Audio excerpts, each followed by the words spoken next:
bismillahir rahmanir rahim alhamdulillahi rabbil alamin bamanandre Koro bon nga folo ma fo ko jogli folo bo amela tano bamanon ko so mo sanjit maglen nyige ko ni manigi ay manigi ga mura ka solonia baga chunchun ka chunchun aka chunchun abu uzu dibele fo ay fuzu abi chunchun ani chunchun ko so do agile so de chunchun chunchun e mu ya tasura ibasura baga fuzu ya ibitlaga ni buga tale ibisiro do la foiti kanai ibkla siro ra baga fuzu odete aba fo mo aba fo chuguli chocho ay chocho akotige balli ngana bi chunchun abina fo yoro do wasuro yoro do tasuro kasuro ni yon jem manjan d'accord yo fam donc ma fo bismillah abi fuzu fana che ni wati wati do kala chen wat do kala ne ala klitu no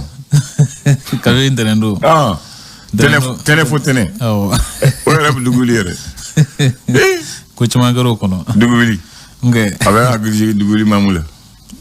duguli mam ko ngoni duguli bi duguli ibina duguli la joye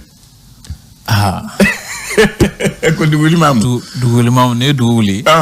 ko togela lesa siko do ko ni duguli ok mo ibina duguli gaddu jonde bina yefle jonde bina tegara foye kuma ka chance ye duguli ma kontna solo ki lameble ayo modna solo ki jawlaje siko do la amba fo watni bon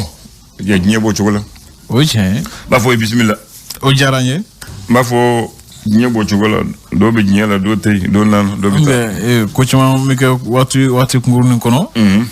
ni ala sala kan de me fana ka bo ndene do na ka se do kuma o yala fu ko ayo ambe yala fu ko so ablay anga kene bashi fuitana tuarga chokola do konima akosa mo goti chefarla oje ima ke chefane chugu e ka donga foku ibisika da abe fega alaka seba di kufo seba mi nabi buli da fem bela jilikan namu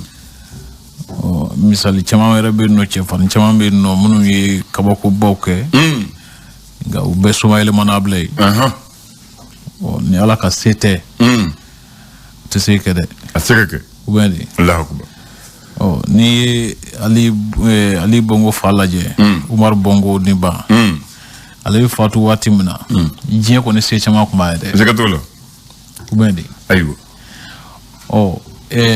tiramaga ali funa kele chama se soro kele chama na de zekatola sunjata se soro kele chama ngane ga ulube mebi lahara bajira ka foko alaka seba ya dodo mimi boli bela jele kan ablay o chukoro ba kelen golema ko bana mo gote ordigla hoche o fala yen bana ninu ye alaka seba o de bana ni saya abi boli mo kan ere sikutala worti sega kena soro worti bana fana soro abina fo alaka latikaw de do ablay minu me boli mo kan ima ke chugu ibta soro ni toroko do fana misina ni na e mo kono toroko do wi soro ima ke warti chugu de ngudo bisegi soro sike hamna kudo bisega nyagami singoro ko gela do bisegi soro warti ati mabalola se bana gela de ni na yarmade amina ko ni bisega afoti amba ko jelu muye ko nyana fi fana mogo amogoti famana amogoti fantana amogoti wartigla yawa yana fi desede ya ble fenu ndanya de do fenu na deseri la wala ni fenu ndanya bila ni ka famu la yana fi yodi abisega mo beso fem beti di maklima la akbar ya fam mana ke mo bay chugo mana ke fanda chugo mana ke mani chugo fenu be na ble ndanya bi mine la akbar ya fam o de nyana fi abina wasisa enne bi nyonga kan ay wati janke an kala ka ko fra nyona betara yoro dola anyeti nyona mo do hala anti nyonga ko waro soro kabako ibra soro an bebe yoro mina anyana fi nyogo mine sikatolo utije oje ne wa fo go kanene able to nyogo fangu mine ne ke wa fo ko kanene andre to nyogo fe ne ke o nyana fi ni kele ke mine Allah akbar parce que adesebi adanya bi la wala adesebi sikatolo ute mo wala bisketi ni ko mana ke chugu feno desebi mine able ayo bismillah mama Andre ayo bien dana ya foti nam septembre kalo klimuka ani woro samba fla ni mugani fla fasri bo sewene ke fasri gafu kono amna la yefete folo kuma bado ka sigo nyefo mo e famuni ka siga solo kudo lable inshallah les échos wele ale goli ako colonel lable maiga la silike jentoma ka la jere bakene ka ko ibai ka foko bamako ni ajenyu ko ni nyogonche ko yala ko gelami man nyonche ko asira rom na ko ma segin ta ko la blenwa ko ni able mbaga ka la selin jatemine nam bisika tani ye o mine kono ka geni le zego ka nyafolu ye ko war kele che binana ni kono ton ka la halawla able ko kuru kan fuka benkan no e charte de kuru kan fuka nam ko ale ko ni bisike boda nyoye ako stratkela nam le républicain ko war kala je binan ni wore wal sol bisika bla chugomina abla ko sidaw ye latige ka foko jamana nyama sawa ulubina bamako ya wasa ka sika kuma nyonyo ke no famnya ka sika soro kuina ko gana jamana nyamgo Senegal jamana nyamgo Macky Sall gana tay nana akufuye Togo jamana nyamgo foro nyasimbe abla ko ulu makono ne do bamako do hunyera kono ko fe sa yiwa ka foko ko jentoma ka la si bankene kan ko mali koni min gela kumbe ani munu akuma fe ka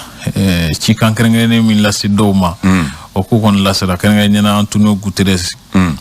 ambalo sedawo nyama bale min bulu Bazoum nale Niger jamana nyam ko ye Ouattara nale ko war jamana nyam ko ne force francima ko chikan krengene min kuma bulu ko la soluma ko jentoma ka la seri kera sababu ye kaseka ulu lase ablandan o ko fe malika yerma horon soro lisan bi orone fla hukum kono o ko nyina time dara tamashe min koro ode ye ka jamana dum faranyo kan anka yire ya soro li enseigner ko kanga yire asoro o ko chefoka bensu hukumu konna na ko sigon dongo tigila mgo kone dongli chamanda ka nyeshi bema l'indicateur du renouveau ale musebe asimentia ka foko dugumi bewule ko nguni habe ko ale koni kongo kumbe ale kan ni watlaba na kusube anka jamana kono ya o professeur mimi talike sidaw jamana nyamgo kan na le kusratela ko mali jamana marabugo yi wati refo kungushini ngako anyini nu fe ka fuka to donrela o mi refana be talike anka jamana fam nyama joro fa ba no premier ministre par intermier aleka la sigin hukumo kono na ko aye français ga jala klikando jabi ko fe ko ani français ni wonche ko yala ko premier ministre ka la sigin ye akuto bela jele daga noni wa o yini ngam fana tombe membe talike jamana ka sam saka barab kan mu no projet de budget samba flani mu kan saba baram no balaka ke ko jati folom be no ko do farlanka sam saka ta kan ke majatlani tan lani buru bikononto ani wolo flan jati shara sumaile malko ko konna na ko musa maraye foka fle basabake indicateur mo bolo do muno kalama jine du me wole ko sen jira saka foko yirno ko ne kuma de maya keme duru 500 ménages ko sanyi ko ni kele so wi ka gelala se uluma ablay o dagoshi bwana chena sikatol l'indépendant ay musabe semen ka foko sedaw ka lasigi kanga ni hukumu konnana ni kara alamsa temeni New York ko hukumu konnana sedaw ya nyini ka foko ko war kala che binan ni woren ku ukabla wa ko ublali kana glo fen fuila ko Maliya ɲini k'a fɔ ko olu yɛrɛ ka baara dɔw bolodacogo hukumu kɔnɔna na ko CEDEAO jamana ɲɛmɔgɔ ka nali min kun bolodalen don ka bila sini la k'u ka to alamisa nata in na k'u ka alamisa makɔnɔ min yɛrɛ fana bɛ tali kɛ Colonel Ablaye Mayiga ka laseli hukumu kɔnɔ halisa ko a y'a sɛmɛntiya k'a fɔ ko Faransi kelen kɔ ka sin ka bali ka ni an juguw to ɲɔgɔn na ten k'i sen bɔ ko i b'a ye k'a fɔ ko an kɔsinen k'u tilara ka muru turu an na Ablaye. O ye janfɔ ye. Le repère. Ale y'a sɛmɛntiya k'a fɔ ko min bɛ tali kɛ 22 septembre k'a kɛra cogoya ye Colonel Assimi Goïta bolo ka ɲɛfɔli kɛ ka ɲɛsin wulikajɔba caman ma minnu bɛna kɛ jamana ka bɔnɔgɔla fɛɛrɛw sabatili ani jamanaden fanba makoɲɛsiraw olu lasabatili sira kan n'o ye service sociaux de base ye kɛnɛyako b'o la kalanko b'o la ani fo ka taa se jamana maracogo ɲuman sɔrɔkow ni sɛnɛkow k'u bɛna fɛɛrɛ kɛ teliya fana na ka se ka contexte lawuli ani cakɛda min b'an ka furakow ɲɛnabɔ n'o ye UMPP ye k'u bɛna fɛɛrɛ kɛ teliya la ka ninnu lawuli k'olu tɛna mɛn min bɛ tali kɛ Kɔrɔwari kɛlɛcɛ 49 in ka lahalaw la Ablaye ko CEDEAO kɔni minɛna jan na. Le Malien. Ale y'a sɛmɛntiya k'a fɔ ko Alassane Dramane Ouattara kɔni ye CEDEAO jamana ɲɛmɔgɔw bila jan dɔ la a ka kɛlɛcɛ 46 in lahalaw sira kan min bɛ tali kɛ 22 septembre ɲina ko a kɔni ɲɛnajɛ bilara jamanadenw ka ɲɔgɔn minɛ an ka yɛrɛya an seginne kɔ k'an ka yɛrɛya sɔrɔ ko fanga ɲɛmaa ye laseli min kɛ UNTM ɲɛmɔgɔw kɔni y'a jira sa k'a fɔ ko hakilila in ka ɲi kosɛbɛ wa k'olu bɛ a senkɔrɔma don min yɛrɛ fana bɛ tali kɛ Kɔrɔwari kɛlɛcɛ ninnu minɛli ko siratigɛ la ko min bɛ tali kɛ président Umaru Sissoco Embalo Guinée Bissau jamana ɲɛmɔgɔ ko ale kɔni bɛ ɲɔgɔlɔnbɔ de la a ko siratigɛ la min bɛ tali kɛ bɛn ni kelen sabatili sira kan ko Haut Conseil islamique mɔgɔw kɔni ye u ka bolomafara di a ko sabatili hukumu kɔnɔ Ablaye. L'alternance ye mun fɔ o ko camancɛ fanga ɲɛmɔgɔw b'a la ka sena dɔw sɔrɔ u yɛrɛ la politiko sira kan ko a ko t'a la ka dan kɛnɛ ma t'a la ka girin k'a ko da kɛnɛ ma nka k'u b'a la ka u labɛn dogo la dɔɔni dɔɔni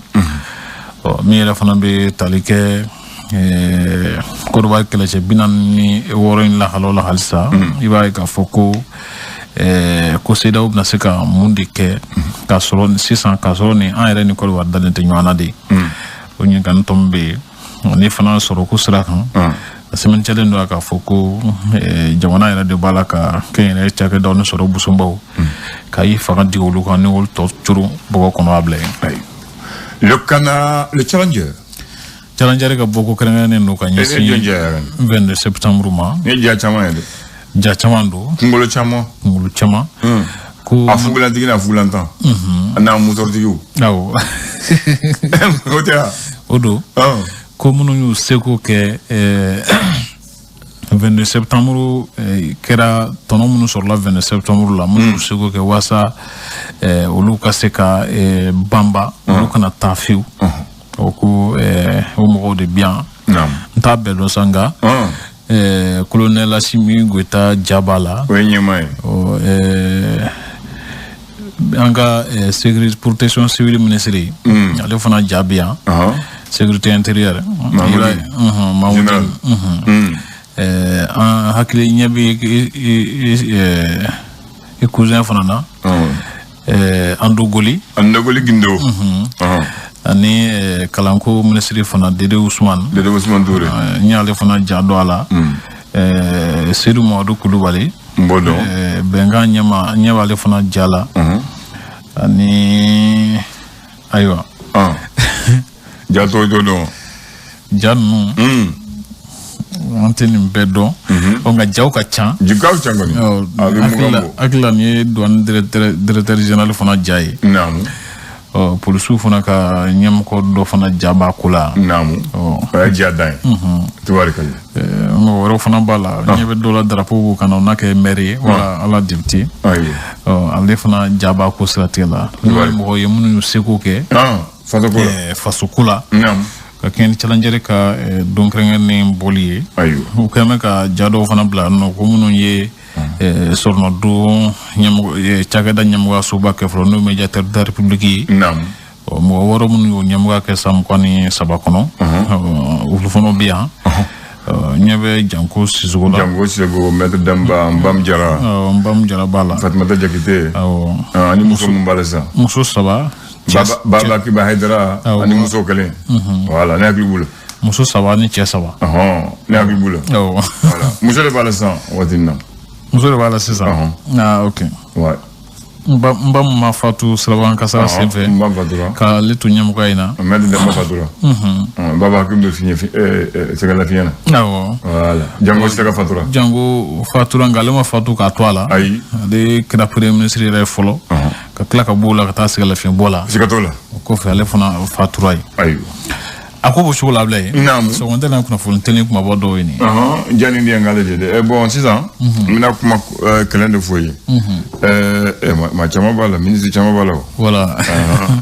ma chama bala muso bala che bala mini chama do 6 ans mba fa ka mun foyer dron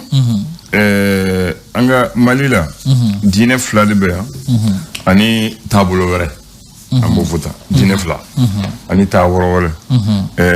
parce que le 20 août 2012 gouvernement de transition de Cheikh Modibo Diarra où lié ministère kren sigi ko ministère mumbe nyesi dina ani tableau were mumbe mali quoi ya fam les ministres des affaires religieuses et du culte tableau were mais mali la beba don dina ba fla de be islam dine ani chrétien dine ulunu ka boro fla bi ñu wona me obé dine wa fo islam dine chrétien dine maintenant culture yi jume tableau were mumbe e bolu sona o e buru dala o e nta don o tu fuiga o mbala don o dala don o di e bolu fa wore donc ministre donc folo bureau de Tumbe bureau des ulémas ko les ulémas islamique que bureau Tumbe ministère administration territoriale ni angala la chez ubike ubuta o nyawonye wa fo kaloyera sungala budamena sungala bana c'est bafle kaka mais o yake ministre hier donc le 26 septembre chrétien dinema ko nyawonye ko fasoma on prend acte bokordon anyame ka uye kren ministre sigi mumbe bole dina ani tabolo wore mumbe malila on taille mouillé il faut que le ministère respecte le caractère laïque du pays et que le ministère travaille à renforcer la cohabitation pacifique entre les confessions religieuses du Mali. Koluta banal c'est un tout que serait ministère ka barake wasaka tu dine begika batuke ouais ifirama ka so gelami soro imado ma gasila mamado gasila ko bara fanange wasa dine siraw ni bato siraw belajele bisiga je kasti nyanga chumina ka so manga mawuli kono kera mo ko fola tuguni ala kuma bana donc ambal makrajien ulu madele mangange o dina tigilo me imadle ko mangana o madle ka marché ke o madle ka meeting ke o madle ko foike o buka batola ni façon mo fo mo boke ni façon mo photo ke ulu dati fanga kuma na o dati gelela o dati marché la donc beni ka tabolo voilà bible rebi kan gelenda no namu ko fanga kanga bunya sawula ko fanga sigira ala fe ayo haruna jido ala jolendo ok amale ko la dido bon inje amake vita bana ma fa kamore do nela sunama do ngara mi nyaso ni kenaka ka mo